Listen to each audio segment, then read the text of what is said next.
ini kepala. Ya, apa bisa saya bantu nih Pak? Kan setiap sekolah ini kan punya problem. Oke, iya. Tidak akan mungkin setiap sekolah, mau sekolah yang besar, mau sekolah yang kecil, itu tidak mempunyai masalah. Tentunya saya sebagai CGP Angkatan 10 ingin meminta sebuah informasi, inspirasi, bahkan mungkin motivasi bagi saya sebagai CGP. Kira-kira menurut Ibu Kepala Sekolah selama ini bagaimana cara Kepala Sekolah mengidentifikasi masalah yang ada di SMKN 1 Panjaitan? Iya, oke. Permasalahan yang krusial di SMK 1 Panjaitan ini adalah tingkat kehadiran siswa yang lumayan rendah. Ini terjadi pada saat-saat tertentu, tapi tidak selamanya begitu. Nah, contohnya pada saat musim panen. Pada saat musim panen, anak-anak kita itu ya orang tua memperkerjakan mereka. Nah, setelah saya tanya, kenapa sih emang nggak pernah hadir ke sekolah kalau saat panen? Bukan begitu Bu, kalau pada saat panen kami cari duit. Nah, kalau kami tidak turun pada saat panen, kamu dapat uang dari mana Bu? Buat kami biaya sekolah. Nah, selain itu juga, ya mereka kan pola asuhnya bermasalah. Ada yang orang tuanya meninggal, ada yang orang tuanya cerai, ada yang orang tuanya pergi kerja di Sumbawa, bertani berladang di sana, sehingga mereka kadang hidup sendiri, kadang dibantu orang lain, kadang dibantu tetangga, kadang mereka juga diasuh neneknya, diasuh kakeknya, ataupun makan nggak ada yang ngasih gitu. Itu yang polemiknya. Ya, jadi ya kebanyakan yang bermasalah seperti itu, sehingga ya kita juga prihatin. Jadi kalau yang anak-anak kerja sih kita masih bisa kasih izin ya, karena SMK membolehkan siswanya untuk bersekolah sambil bekerja. Nah, gurunya membekali dengan modul untuk untuk dibaca pada saat mereka bekerja. Bisa ada tolong mengganti. Ya baik. Untuk ini kan kalau saya lihat nih, ini kan studi kasus ya. Saya lihat apa yang dipaparkan oleh kepala itu tidak hanya di sekolah belum, banyak sekolah. Cuma kalau melihat dari kasus yang misalnya siswa yang jarang masuk sekolah karena bangku orang tua, kira-kira Ibu Ratna sebagai kepala sekolah melihat kondisi kasus anak-anak ini, langkah apa yang dilakukan oleh Ibu Ratna sebagai pimpinan di SMK 1 Panjaitan ketika melihat kasus ini, solusinya, langkah yang dilakukan oleh Pak? Solusinya ya kita memang kasih izin untuk bekerja itu ya maksimal seminggu dalam sebulan. Nah, nggak boleh juga lama-lama kan, kasihan juga. Tapi dia harus berizin, izin ke wali kelasnya minimal. Nah, sehingga guru mapel pada saat itu bisa ngirimin modul. Karena pihak Dinkut juga, kebijakan Dinkut ada istilahnya modul yang bisa dikirim.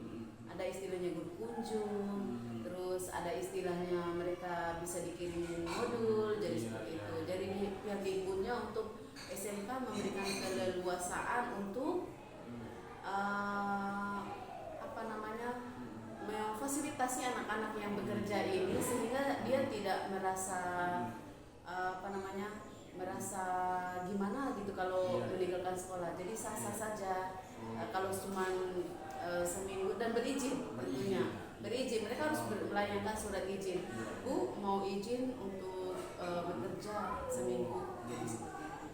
Jadi kalau kita tidak bisa kasih izin, ya polemik juga. Anak-anak butuh duit juga seperti itu. Ya masalah mereka belajar, mereka bawa ke rumahnya yang mereka belajar. Nah, atau pada saat kebijakan juga kalau pembelajaran kurikulum merdeka itu mereka bisa dikasih tugas sama guru matematika misalnya. Matematika misalnya dia menghitung luas ladangnya itu berapa. Luas ladangnya itu berapa kali berapa, jumlah kebutuhan pupuknya berapa, jumlah kebutuhan tenaga kerjanya berapa, jumlah panennya berapa. Jadi sehingga ketemu di situ jumlah hasilnya berapa. Jadi orang yang punya itu tuh dapat uang berapa sih gitu. Jadi itu menjadikan motivasi mereka untuk berwirausaha juga nantinya. Jadi seperti itu. Iya. Nah, ini luar biasa sekali Pak. Artinya walaupun ada sisi kemanusiaan yang kita inginkan ya, kita juga tidak menginginkan anak ini karena meninggalkan sekolah terus kita keluarkan. Ya, tidak. Ada prosedur dan langkah-langkah yang dilakukan oleh ibu kepala. Ya. Nah ini kepala, saya pengen dengar, pernah nggak ibu kepala membuat sebuah keputusan atau kebijakan berkenaan dengan siswanya, padahal dalam hati ini saya nggak tega sebenarnya melakukan keputusan ini. Kira-kira ibu kepala pernah. Bisa diceritakan? Nah, rapat wali kelas kita kan meminta semua data dari guru mapel, wali kelas, terus wakasek, pembina BK, terus pokja-pokjanya yang ada. Nah, kalau lah alasannya bekerja, oke lah, kita nggak ada masalah, nggak ada problem gitu. Kalau memang alasannya malas mereka meninggalkan ya, udah di home visit berkali-kali, terus dipanggil orang tua berkali-kali, orang tua juga nggak respon, orang tua juga sudah angkat tangan. Ya mau nggak mau, kita mau apa? Karena mereka nggak respon. Dilematis juga kita ya. Gitu loh. Kalau lah alasannya nggak punya uang, nggak punya motor, kita masih bisa bantu mungkin dengan infak pendidikan. Jadi seperti itu. Jadi kalau anak-anaknya ini nggak ada dari dirinya, mereka mau sekolah, mau maju, ini jadi masalah. Jadi setelah di home visit mereka ternyata baik-baik aja. Sehari setelah di home visit mereka hadir, tapi setelah itu enggak lagi. Jadi minat sekolahnya yang kurang. Jadi seperti itu. Itu yang menjadi masalah. Jadi kalau minatnya kurang, ya kita mau apa? Jadi seperti itu. Karena kita juga nggak bisa mempertahankan memang anak-anak yang kehadirannya sangat minim. Ya, jadi seperti itu baik. Aturan tetap dijalankan. Walaupun dari sisi dalam hati dilematis juga gitu ya. Dilematis, tapi karena memang kita udah nggak bisa sampai ada 3 atau mungkin 4 orang anak tuh sampai kita tuh nggak bisa ngapa-ngapain lagi gitu loh. Karena memang ya malasnya nggak ketulungan. Orang tua juga udah kita minta kerjasama, dia bilang dari rumah berangkat Bu, tapi kok nggak nyampe sekolah gitu. Jadi mungkin ya kenakalan remaja. Jadi seperti itu. Ada yang cuma hadir sekali, mungkin ya kalau 1 semester cuma beberapa kali, nggak mungkin kan kita naikin karena akan merusak sistem yang sudah kita bangun di sekolah ini. Jadi seperti itu. Nah ini kan luar biasa sekali. Tentunya kita dalam memimpin sekolah ini kan banyak anak-anak yang tidak mudah jadi pemimpin.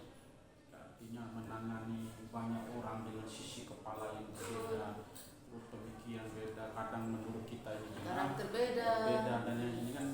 Nah kira-kira tantangan yang dihadapi selama ini secara umum aja nih? Ya secara umum ya yang sulit jadi kepala sekolah itu psikologisnya. Kita harus memahami 100 guru ya 100 psikologis. Yang harus kita pertimbangkan berbagai sisinya. Jadi seperti itu. Itu tantangan jadi kepala sekolah. Jadi seperti itu. Ya yang jelas ya kita kalau jadi pemimpin ya mendengar. Jadi seperti itu. Banyak mendengar.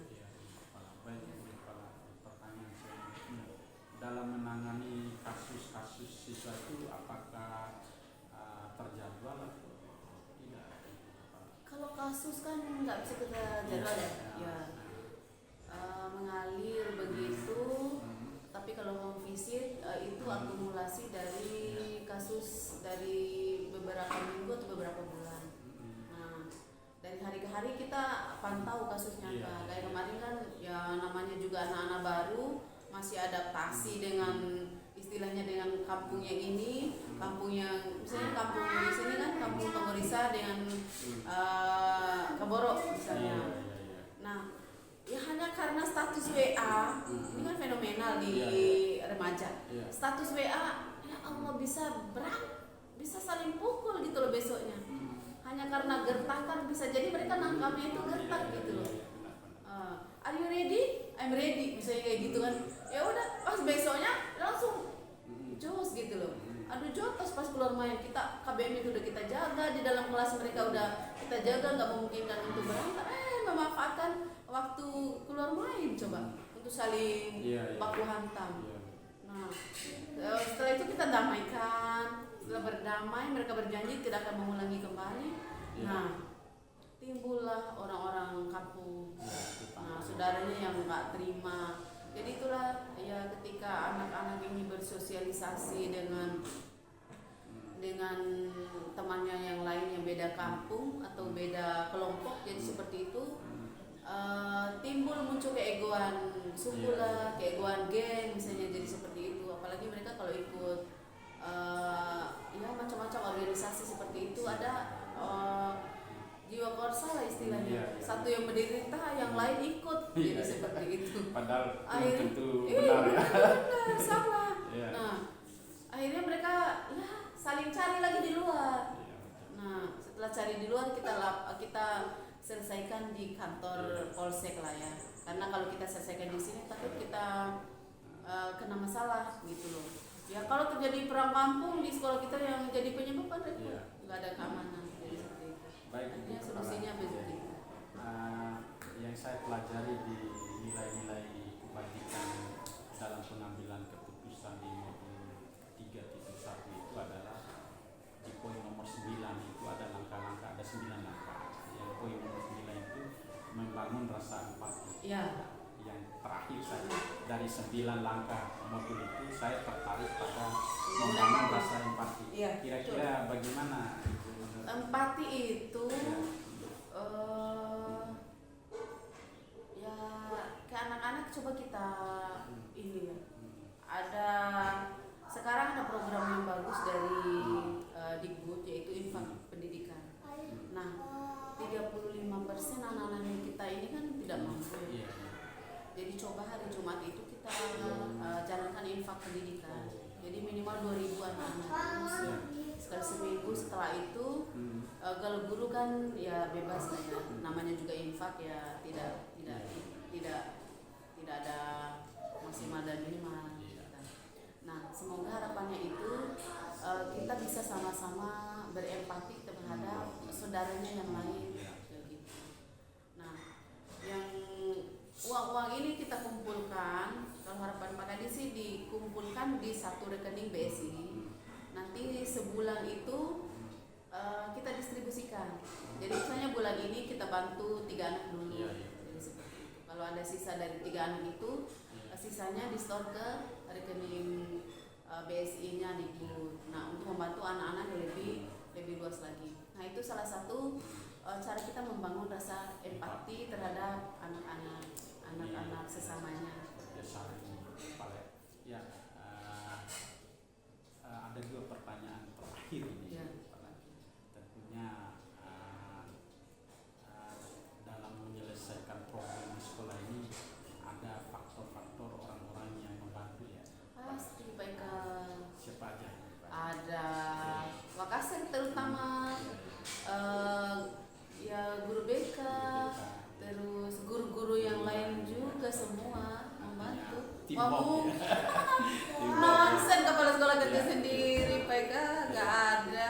Baik, terakhir itu kepala dari apa yang kita diskusikan ini, kira-kira apa pembelajaran yang kita dapatkan dari topik kita ini? Ya empati pasti ya. Terus membangun komunikasi positif bersama teamwork. Ya, terus ya lebih peduli juga terhadap anak-anak dengan berbagai problema dan permasalahannya. Jadi harapan kita kan anak-anak ini ke depan itu bekerja dan sukses dari seperti itu. Jadi kalau saya percaya anak-anak yang bermasalah pun ketika keluar daerah pasti mereka punya cita-cita. Jadi pernah saya bawa mereka itu saya pernah temani mereka pergi BST di sini. Ya Allah, makannya minta ampun. Setelah sampai di Lombok, ya Allah kenapa jadi anak-anak ini jadi manis banget gitu. Bahkan ya Allah, banyak yang lebih menghormati kita ya. Ya. Jadi ya Allah, kamu ternyata kalau udah keluar daerah anak manis sekali. Jadi ya banyak yang arogan pada saat mereka belajar, pada saat di sekolah nggak. Kadang ya Allah bikin gurunya pusing, nggak didengarin ini itu. Nah setelah mereka setelah lulus malah mereka yang duluan sukses seperti itu. Artinya ya kita tidak bisa memandang anak itu dari sikapnya saat ini gitu loh. Jadi ya harapannya mereka semua bisa sukses. Jadi kebahagiaan kita seorang guru dan seorang kepala sekolah adalah ketika melihat anak-anak kita bahagia. Jadi itu ya apa ya sih?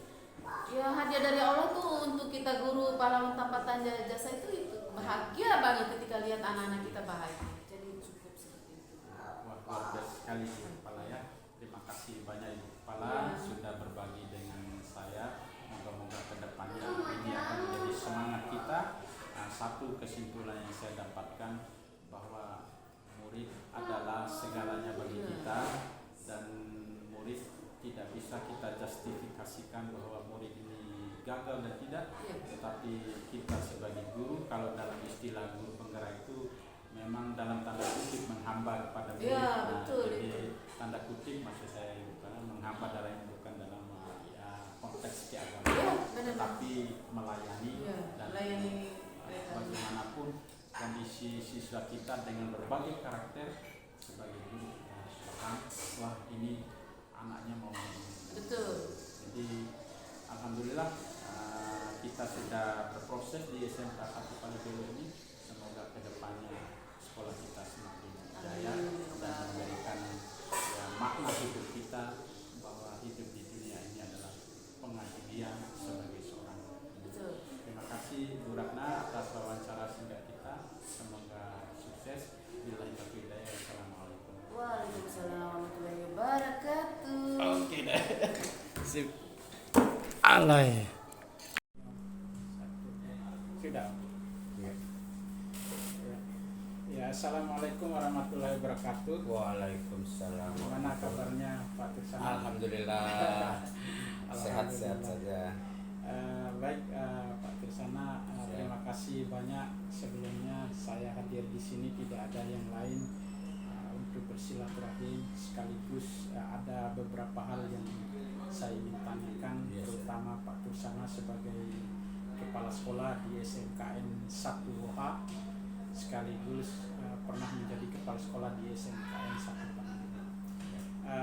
Baik Pak Tursana, apakah selama ini bagaimana Pak Tursana mengidentifikasi kasus-kasus yang dilematika Pak Tursana?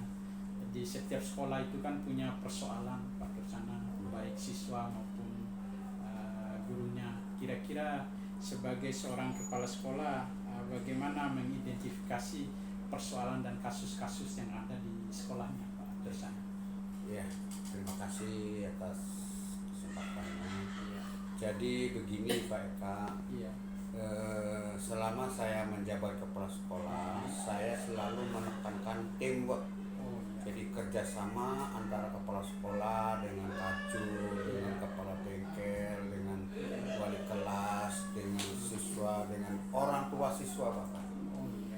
Jadi di dalam mengidentifikasi setiap permasalahan, kami selalu berembuk di seluruh stakeholder yang ada itu. Dari situ nanti kita bisa tarik kesimpulan apakah ini misalnya masalahnya ringan atau masalah berat atau masalah bagaimana. Yang intinya atau yang pastinya kita harus menyelesaikan soal itu secara prosedural, profesional dan apa namanya ada landasan hukumnya. Itu yang utama.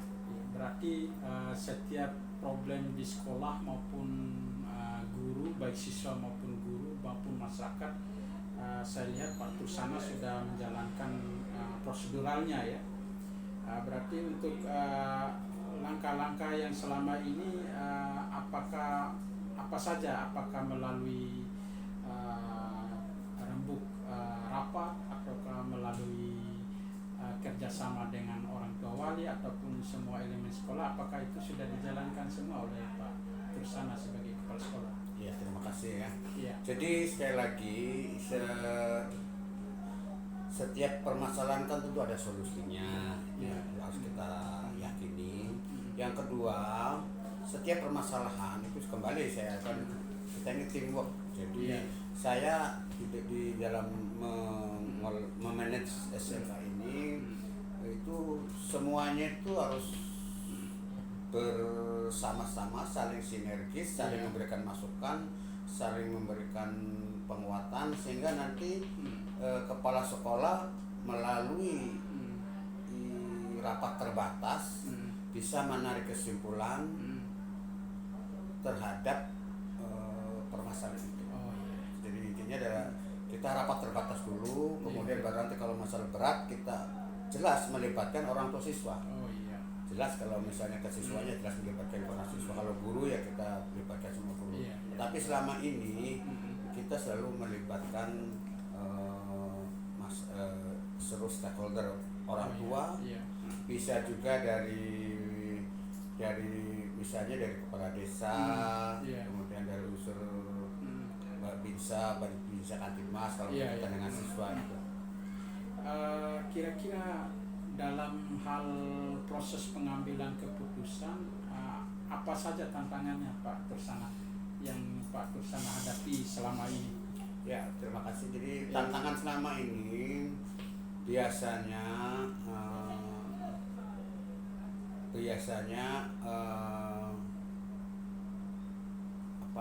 yang jadi permasalahan itu adalah biasanya mereka ingin memaksakan kehendak mereka kepada lembaga ini, walaupun itu tidak prosedural, walaupun tidak di luar konteks, walaupun mereka ingin memaksakan. Itu jadi kami kembali lagi ingatkan bahwa ada prosedurnya, ada landasan hukumnya, ada indikator-indikator yang harus kita penuhi di dalam di dalam setiap permasalahan itu. Baik, Pak Tursana, ini luar biasa sekali kalau saya lihat. Kira-kira dalam menghadapi tantangan atau menghadapi persoalan baik guru, siswa dan lingkungan sekolah maupun orang tua, ada nggak orang-orang yang membantu Pak Tursana selama ini di lingkungan sekolah Pak Tursana? Iya, terima kasih. Jelas ya, namanya saya kepala sekolah tentu semua membantu saya semua, dari mulai kajur ya, misalnya kajur, kepala bengkel, kemudian kepala lab, kemudian wali kelas, dewan guru, kemudian kepala TU beserta stafnya, kemudian masyarakat juga, kemudian juga ada juga yang sangat membantu kami, misalnya dari Babinsa maupun Babinsa Kantimas. Kalau misalnya terjadi seperti perkelahian, namanya di STM itu kan perkelahian, kan hal yang biasa ya, karena banyak laki-laki, sehingga kami libatkan semua itu. Insya Allah selama ini ya kita bisa mengatasinya dengan cara kekeluargaan, dengan cara ya kita dekati dengan saling simpati dan empati, bahwa kalau kejadian seperti ini begini seterusnya. Yang intinya saya selalu mengedepankan musyawarah untuk mufakat. Jadi tidak ada kepentingan sekolah harus dipaksakan ke sana, tidak ada, tapi kita harus menjelaskan aturan atau regulasi atau landasan hukum yang selama ini dilakukan atau yang dilakukan oleh pemerintah, terutama dari pemerintah Provinsi Nusa Tenggara Barat. Baik, ini luar biasa sekali Pak. Kira-kira bisa nggak dicontohkan kasusnya Pak? Di sekolah ini biasanya kasus apa yang mendominasi studi kasusnya di sekolah ini, dan kira-kira ketika Pak Tursana mengambil sebuah keputusan terhadap kasus ini, ada nggak sisi dilematisnya, sisi kebajikannya, apa sisi kemanusiaan yang dimiliki oleh Pak Tursana sebagai kepala sekolah Iya, di sekolah SMK 1 Iya, itu. terima kasih. Jadi saya di Iya. sini sudah 1 tahun lah, 1 bulan. Pertama kali saya hadir di SMK 1 ini ada 2 permasalahan yang mungkin agak berat. Yang pertama adanya pemukulan siswa terhadap guru, Oh, ya, iya. sampai ribut itu ya. Iya, iya, iya. Jadi itulah. Jadi ada kejadian itu. Jadi saya selaku kepala sekolah langsung berkoordinasi, kita panggil orang tua siswanya, kemudian kita panggil Iya. dari unsur desa, kemudian kita panggil dari Babinsa Kantipmas, kita panggil dari guru-guru yang mempunyai kapasitas dalam penjelasan itu. Kemudian kita lakukan secara cepat, gerak cepat, rapat terbatas. Kemudian kita cepat ambil kesimpulan bahwa dari kasus itu langsung kita ambil kesimpulan bahwa siswa yang ini tentu kami tidak bisa membimbing lagi, kita tidak mampu membimbing, melatih, membina, dan akhirnya kami berkesimpulan mengembalikan lagi kepada orang tuanya. Karena seperti itu contohnya seperti tadi. Nah, pengambilan mengembalikan ke orang tuanya kita ya mendengarkan masukan-masukan, saran-saran dan sebagainya, karena kalau seperti itu jadi seluruh stakeholder yang ada kita libatkan semua. Jadi tidak, sehingga ketika saya mengetok palu bahwa siswa itu bahwa harus kita kembalikan ke orang tuanya, tidak ada yang keberatan, selesai, karena kita semua panggil semua itu orang tuanya, mulai dari orang tua yang siswa yang memukul, kemudian guru yang dipukul, kemudian dari unsur desa, dari Babinsa Kantipmas, dari unsur misalnya pengawas ya, mau kita libatkan semua. Intinya adalah untuk mengambil keputusan supaya keputusan itu punya kekuatan hukum, punya dasar hukum, dan juga yang lebih penting adalah bagaimana kita mendidik anak itu supaya nanti ya tetaplah bagaimana berupaya supaya menjadi anak yang mau berubah, kemudian yang nanti insya Allah bisa dia perbaiki kesalahan-kesalahannya dan seterusnya, sehingga nanti keputusan kami mengembalikan juga itu suatu bentuk bahwa kami masih tetap istilahnya mendidik mereka, tetap kita mendidik itu. Terima kasih Pak Tursana. Ini walaupun dari sisi dilematisnya juga ada kemarin antara mengeluarkan atau tidak, tetapi dengan langkah-langkah keputusan ini punya kekuatan hukum. Pak Tursana melakukan prosedur yang sesuai dengan ketentuan dan aturan di sekolah ini juga. Nah, ini luar biasa sekali Pak Tursana, pembelajaran buat kita semua. Baik, terakhir Pak Tursana, dari diskusi kita ini dan kasus-kasus serta langkah yang dilakukan oleh Pak Tursana, kira-kira pembelajaran apa yang kita bisa dapatkan dari problem yang ada di sekolah ini? Bukan hanya di SMK 1A, tetapi sebagai seorang pemimpin pembelajaran, Pak Tursana sebagai seorang kepala sekolah, apa yang bisa kita petik dari pembelajaran? Terima kasih. Jadi begini, pembelajaran pertama adalah kita harus introspeksi diri dulu ya. Sebagai seorang kepala sekolah harus mengintrospeksi diri dulu. Bagaimana kita bekerja selama ini, misalnya kita per minggu kita introspeksi diri selama seminggu ini apa kekurangan saya. Kemudian kalau ada masalah ini lagi kita introspeksi diri lagi sebagai kepala sekolah gitu. Yang kedua, setelah kita mengintrospeksi diri, kita paparkan hal-hal itu juga kepada guru-guru kami. Guru-guru kami pun saya ingatkan supaya untuk bekerja secara profesional sesuai dengan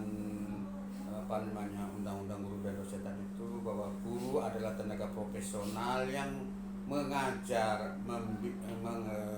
mendidik, melatih, membimbing, membina, dan menilai serta mengevaluasi.